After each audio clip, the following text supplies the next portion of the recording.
Well, welcome everyone. Thank you very much for joining us today. My name is Kitty Hatchley. I am the media manager at InfluenceMap. We're very pleased that We Mean Business Coalition, Race to Zero and Ceres have shared their platform with us so that we can convene this conversation on the vital role in all of this that we're discussing at COP of corporate accountability for climate policy influence. At InfluenceMap, we have tracked the corporate climate policy engagement of some of the world's largest companies and industry associations for almost a decade. And over that time, it has only become more obvious how important corporate engagement with climate policy is in the fight for the planet. We have observed at close quarters the ways in which negative actors, especially from the fossil fuel industry, drive resources into making their message clearly heard by policymakers.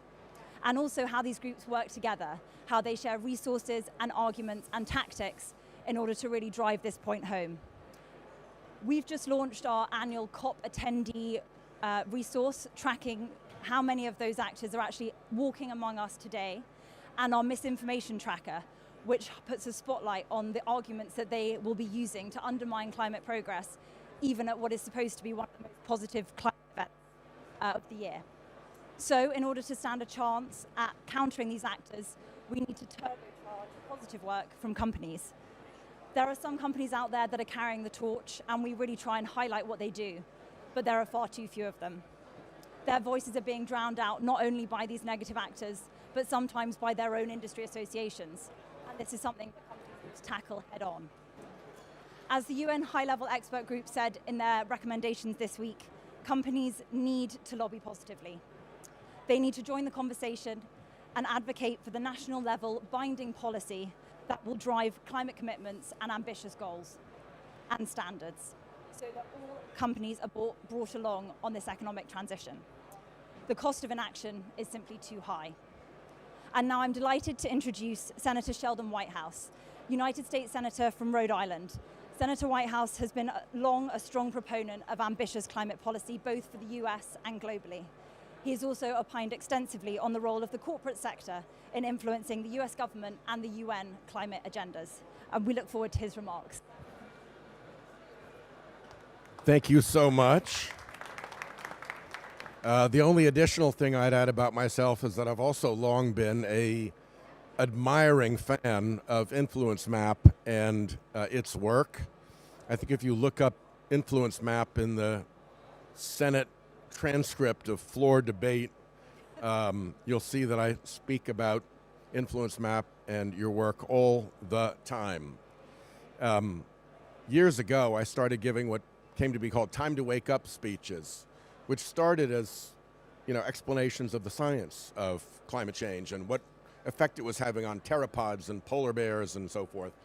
But as I dug into it more and more, those speeches began to turn at the climate denial apparatus that I was so obviously up against, but that most people weren't really paying attention to. They weren't aware of what an enormous armada of front groups, for instance, the fossil fuel industry had put up. But it was quite clear to me because I came to the Senate in 2007, and for all of 2007, 2008, and 2009, we were having very robust, bipartisan debates on climate. There were 3 significant climate bills that were being kicked around in the Senate. John McCain carried the Republican banner into the 2008 presidential election on a good climate platform. So that's what I saw. That was my environment as a new senator. In January of 2010, all of that fell over dead. And it fell over dead, not coincidentally, at the time that the United States Supreme Court allowed special interests to spend unlimited amounts of money in politics. And sure enough, the fossil fuel industry, we've actually found out since, anticipated that decision, responded instantly, and by that November's elections was already heavily engaged. And they put immense pressure. I believe they went in to see Mitch McConnell, the Senate Majority Leader, and had the following discussion. Leader McConnell, we can now give you unlimited money. You don't have to admit that it's us. We have front groups set up all over the place that we can launder it through. It'll come in with names like Americans for Prosperity. And how'd you like $100 million for the next set of races? Well, that was unheard of before, but there it was. And at that point, I think he sent the signal out to all the Republicans who'd been working with us on climate change, hey, this stops now. This was, in my view, a pay-to-play. So when InfluenceMap came in and started to look at all of this and started to rank the performance of some of these groups, it to me was no surprise that the National Association of Manufacturers and the American Petroleum Institute and the so-called U.S. Chamber of Commerce were worst climate obstructors. What the U.S. Chamber of Commerce refuses to do is to tell anyone who's been funding it. There's a regular dues, but they can't do what they do with regular dues. Something else has to be going on. They refuse to tell it. They've refused my requests officially, unofficially. They won't even tell their own members how they're funded. Because I think if you asked the question and got it answered, where has your money, U.S. Chamber of Commerce, come from since that January 2010 day when huge special interest dark money entered American politics? You'd find out that it was the fossil fuel industry that was propping up the U.S. Chamber of Commerce.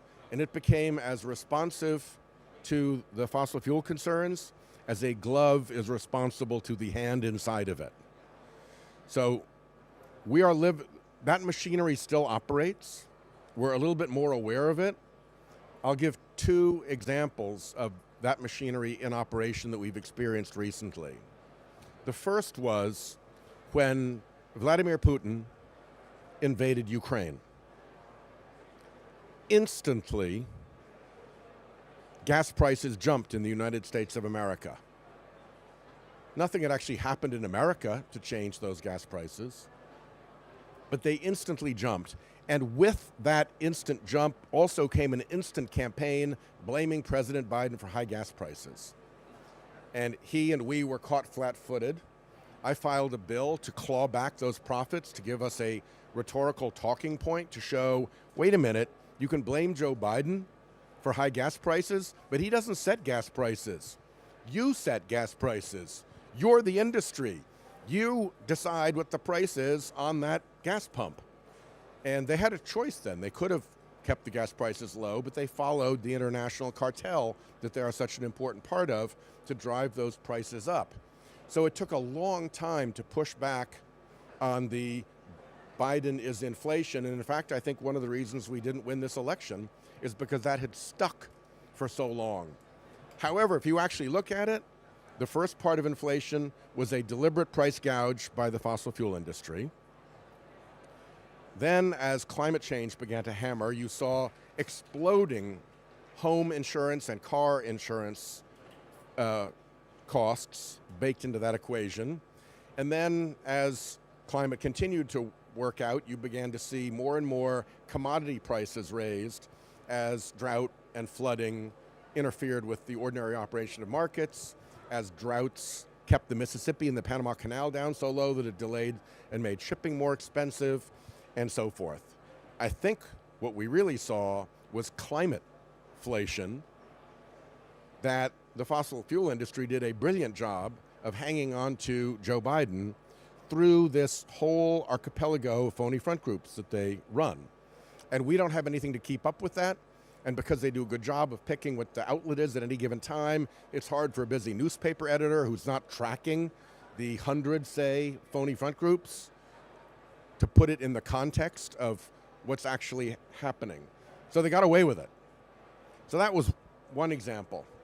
The second example that I will use is the anti-ESG operation that was run in the United States.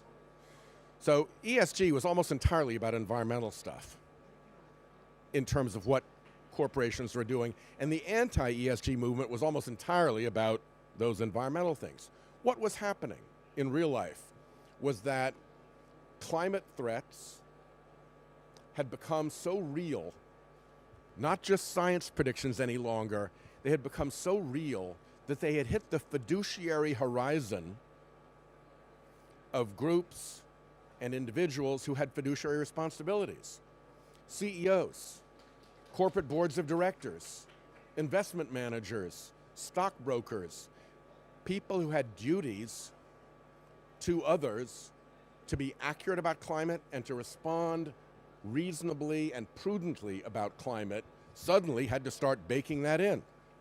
And when the fossil fuel industry saw that happening, it created its anti-ESG operation, which I describe as basically a very large Broadway show that just happened to get loose from Broadway and run around Washington and New York and in the streets acting as if something real was happening. But in my view, in the same way that a Broadway play has actors and scripts and directors and producers, the entire anti-ESG movement was a fossil fuel production with actors and scripts and directors and producers. And we're still tangling with that apparatus.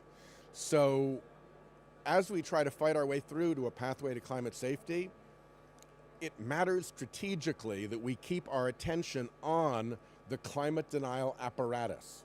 It's not enough just to talk about pteropods and polar bears and green jobs. We've got to let people know that they're being lied to on an industrial scale through a whole armada of phony front groups and captive lobbying organizations like the Chamber and API and others. It's not just a question of calling out the bastards. We actually, I think, need to do a better job of that so we don't get knocked back by fake Biden inflation claims, so we don't get knocked back by anti-ESG movements that are nothing but fossil fuel funded productions, and so that we can fight the rhetorical battle with the fossil fuel industry with a knowing audience that actually gets the joke about who's for real and who's just a propped up phony. So that's what I would like to share with all of you. I live in this world. I see it all the time. If you want to read something fun, a brand new report out of Brown University by Robert Brulle, B-R-U-L-L-E, who has done very good work in this space, first at Drexel and now at Brown, looks at comprehensively Koch Industries and its apparatus and what it has done to create mischief and foment lies and create doubt and distrust about climate science. We all know that they've been doing it, but this is a really deep, good drill down that brings out a lot of new information and reports.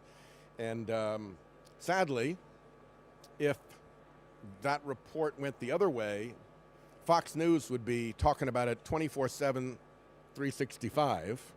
But because it's on our side, it probably is going to go on shelves someplace, and you've never heard of it, and you probably never will hear of it, except for me talking about it to you now.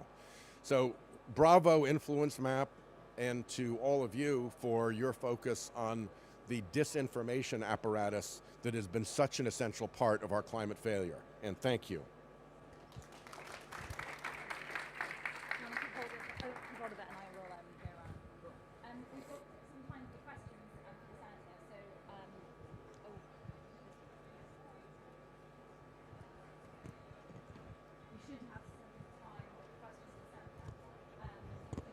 Questions if anyone wanted to raise their hand. Yeah. Hi, I'm Anthony Moff. I'm a law professor from Maine. Can you not hear me? Yeah. You got me now? I just think this isn't working. I can talk loud. Try that. Hi, Senator. My name's Anthony Moff. I'm a law professor from the University of Maine. And I wonder if you have any thoughts on like what Vermont is doing and has done and what New York is considering doing in enacting state-level legislation that holds fossil fuel companies accountable financially for the harm of climate change and paying for adaptation. Yeah, I think it's outstanding. I think that the fossil fuel industry machinery has squirreled its way around liability for a long time. I think that ultimately they will be found liable. One of my heartbreaks about the Biden administration is that despite abundant, what a litigant would call predication, the Biden administration refused to even investigate whether the fossil fuel industry's campaign of disinformation was equivalent to the tobacco industry's campaign of disinformation, which the Department of Justice litigated against and won in a thumping verdict that caused the decision from Judge Kessler, I think it was, in the D.C. District Court, thou shalt lie no more. And by the way, you got to clean up the lies you told. And when she told the tobacco industry, thou shalt lie no more, and put them under a court order, the entire public health trajectory of the tobacco issue changed. So for 4 years, I berated Attorney General Garland for not giving that an honest look, and I'll berate him again now for not giving it an honest look. But I do think that where the civil justice system has not done its job, for state legislatures to enact laws like that is perfectly fair and sends a powerful signal to the fossil fuel industry that they're no longer immune from consequence. I mean, this is an industry that's been immune from consequence for a long time. They cheat economically by shoving all of their negative externalities onto the rest of the world. They lie in probably the biggest propaganda campaign in history, and they're creating massive global damage implacably without the least bit of care. So I'm for both of those. We've got to rein them in to save ourselves. Yeah. Thank you. My name is Naoko Ishii. I was the former CEO of the GEF, Global Environment Facility, where I was in Washington. Really Spoken appreciate before, it. yes, nice to see Yes, you. we Sorry. did. Yeah. No, thank you so much for your support during that time. It's such an informative story, and I think that the world should know more about it. But my question for you is anti-ESG movement. Yep. And while I fully now understand what's behind it, but there may be also economic reason behind it, because it's not only US, now it's spread it to the world, including Europe.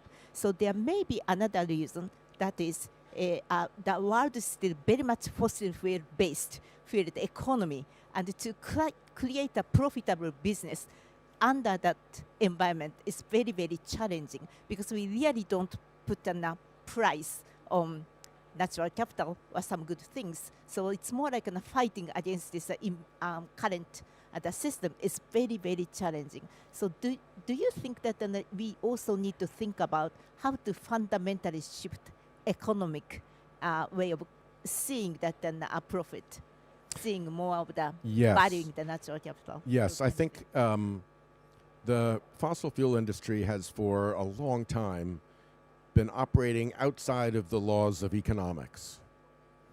Under the laws of economics, the negative externalities, the harms associated with a particular product need to be baked into the price of the product, otherwise it's a market failure, it's a subsidy.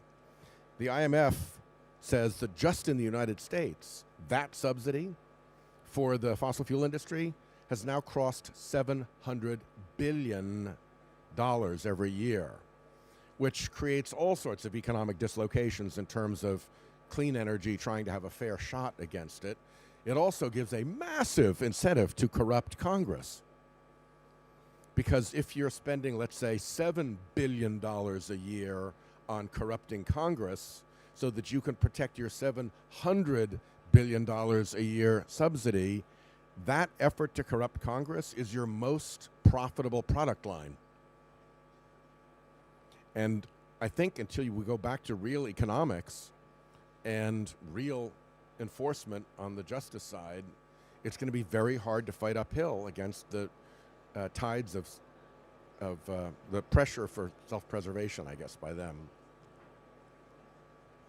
And maybe just one final question from us, Senator. Yes. How you see this, with these trends you've described, going forward into the next administration, what do you see the biggest challenges to be? What do you think needs to be done? I think, well, first of all, again, thank you to InfluenceMap for what you have done. You've just been spectacular. when we have had the friendly administration of Joe Biden, it has been more productive usually to press for better regulations, faster regulations, a good law. The IRA was a huge Senate effort. And a lot of attention went into trying to get things right and urge them along doing their executive jobs. We don't have that luxury any longer, and now I think we are in a much more robust period of rhetorical engagement, and that gives us, I think, a real strong motive and opportunity to go back and focus more on all this fossil fuel mischief, the phony apparatus, all of that, because that's a very important area to focus on, and because it can help get people riled up so that 2026 reverses what 2024 did, at least in Congress. So the conversation, I think, for the next 2 years has to be about corruption. Over and over again, in my experience, when corruption has been raised as an issue about an administration, it has been very effective at causing people to take a second look. And I really think that everything having to do with the way the Trump administration responds to the fossil fuel industry reeks of corruption, right down to his public quid pro quo offer, give me $1 billion and I'll give you everything that you want. So we can engage very aggressively on this. You do have to know your stuff a bit. Again, why InfluenceMap is so important. You lay it out for people who haven't done the work themselves. But if you lay it out so that people understand what is going on, if they know that these are the groups that are connected, then I think we can make some real progress. I'll give you one closing example. There was a case in the Supreme Court recently about dark money and whether states could find out whether a so-called charitable organization was who was funding them. The Bonta versus Americans for Prosperity Foundation case. What was left out of that whole case is that the present state of the art for corrupting political influence in the United States of America is a twinned 501c3 and 501c4. The 501c4 is allowed to do some political spending. The 501c3 is not. The 501c3 gets a tax deduction. The 501c4 does not. And every self-respecting creepy special interest now has a 501c4 and a 501c3 that have the same offices, the same staff, the same donors, the same board. You could pierce the corporate veil with a banana. And on the other side of the corporate veil from Americans for Prosperity Foundation was Americans for Prosperity. What is Americans for Prosperity? It is the prime battleship in the Koch brothers' political influence armada. But nobody knew that. And the Americans for Prosperity Foundation didn't even disclose in its briefing to the Supreme Court, nor did the other groups funded by Americans for Prosperity that came into the Supreme Court to back up AFPF's arguments. None of them disclosed in their amicus briefs or in their other briefing. By the way, the difference between Americans for Prosperity Foundation and Americans for Prosperity is essentially none at all. So we got to learn a better skill set at telling this story. When we do, people are ready and eager to listen, and it is impactful.